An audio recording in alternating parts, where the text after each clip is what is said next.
The warning keyless system function in your Mazda CX-5 or whatever other Mazda model you may have means that the keyless entry system malfunctions. Most likely the car will still start and run well, but the door handle buttons may not work. Or sometimes you will not even be able to start the car using the push button start system unless you hold the key fob near the start button for several seconds. This depends on what actually died in your car and requires attention. This message, keyless system malfunction, refers to the entire system consisting of the key fob, keyless entry antennas, which are 3 or 5 modules in your car depending on the trim, and also wiring and the battery that feeds the system with power. So the first easy thing that you may try is to replace the fob battery, which is a $3 fix. If it doesn't work, make sure the 12-volt battery is healthy. You may charge it with an external charger or just test it with a load tester. Also, if the battery is older than 5 years, this may be the culprit and the battery may require replacement.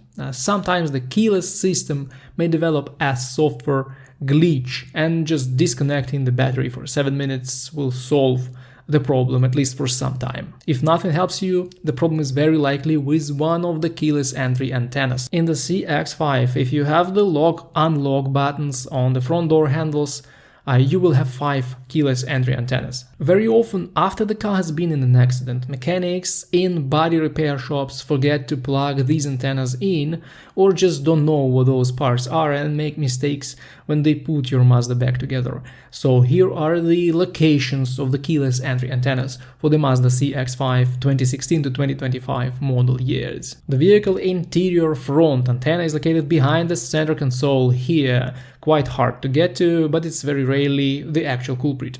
And then there is a rear interior antenna below the rear seat, basically on the edge of the rear seat cushion and trunk floor. Also not a very common problem unless some water has been spilled or in that area. The exterior rear antenna is located behind the rear bumper, and this is a very common culprit. First of all, it may be damaged during accidents that involve the rear end of the vehicle. Secondly, it can get water damage, so checking its connector and condition is a good thing to do before you pay for any expensive inspection at the dealership. And then there are 2 more antennas integrated into the front door handles that are equipped with the keyless entry buttons. Unfortunately, those antennas can't be replaced separately, so if they malfunction, the entire door handle will have to be replaced. Now, how can you learn which exact antenna is malfunctioning? Fortunately, there are specific codes in the diagnostic system for each antenna, and if you just use a good Mazda compatible scanner or diagnostic software, you can get those codes and avoid spending your time and money on unnecessary repairs.